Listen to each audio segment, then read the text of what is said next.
So you want to get better at shooting a rematch? Well, let's do it. So first I'd like to talk about R2 shots, the simple shots in rematch, where you, at this point in rematch, season 3, top bins, bottom corner, non-negotiables, nowhere else, right? Because that is your best way to score with R2 shots. They're highly telegraphed, you gotta surely go for the bottom corner.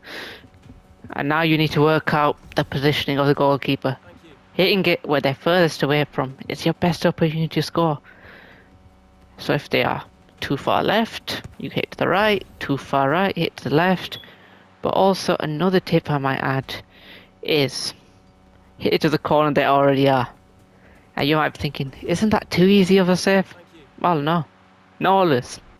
Because sometimes the keeper's probably thinking, I need to cover the area that I have not covered. The area that I'm too far from getting to.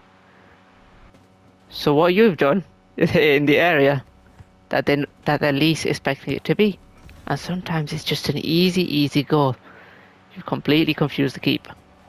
But obviously this doesn't always work with a keeper who watches his mind, so we've got the curve shot. To enhance those R2 shots further and further. So when a keeper is expecting something to go to the left or right to them, it's curving that slight bit left, right, and they're not expecting it anymore. So to do this, obviously you have your R2 shot, your normal shot, and you're going to flick that left stick left or right and curve it exactly where you want it to go. And with that curve, it could definitely fool them and send them the other way.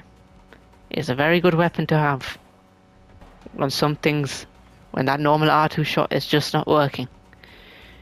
Now obviously, to enhance everything, and what many people in Rematch use is the square shot, the pass shot. So this, again, I'm telling you, bottom corner, left, right, whatever you want. Bottom corner, and chances are you will score a lot more goals in Rematch. A lot more goals. Now obviously look at the keeper's positioning again. Hit to the furthest place they are at.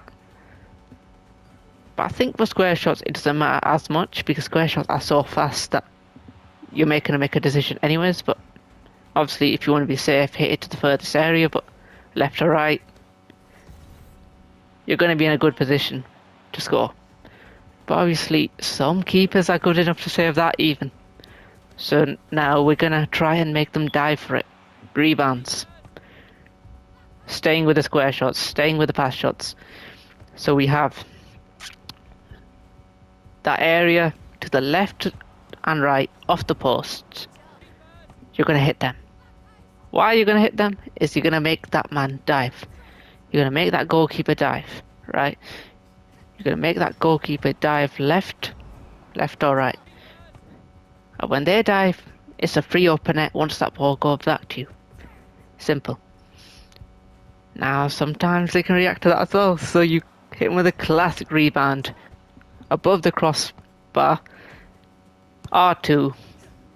Chances are they could probably dive left or right and they've completely vacated the goal for a shot. Free shot. Don't mess this up. Obviously you can R2 shot it, square shot it, just don't dribble it into the net. Chances are they'll probably save it and you'll end up looking like a fool. Just shoot it normally and don't miss it.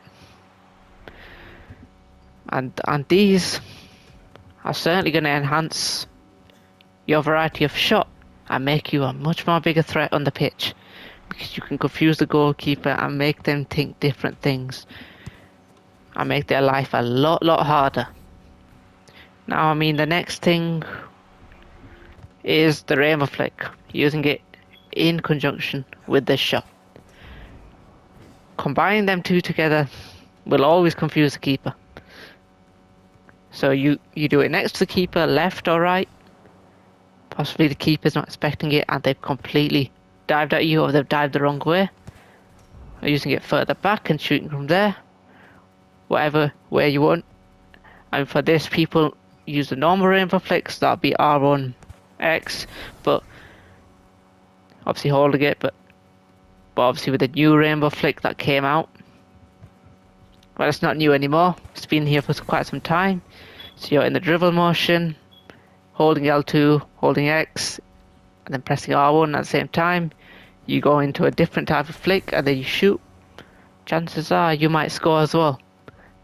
That is another good weapon to have to keep the keeper off. So now that we're adding more and more weapons to our arsenal, there's one bonus weapon you can add. This is a complete situational type of weapon though. It is the lob shot. Now if a keeper's off their line and I've decided to come too far off their line, just lob it over them. Don't try and shoot it past them, because they'll probably save it. They're too close to the ball anyways. Lob it over them. Free net for you.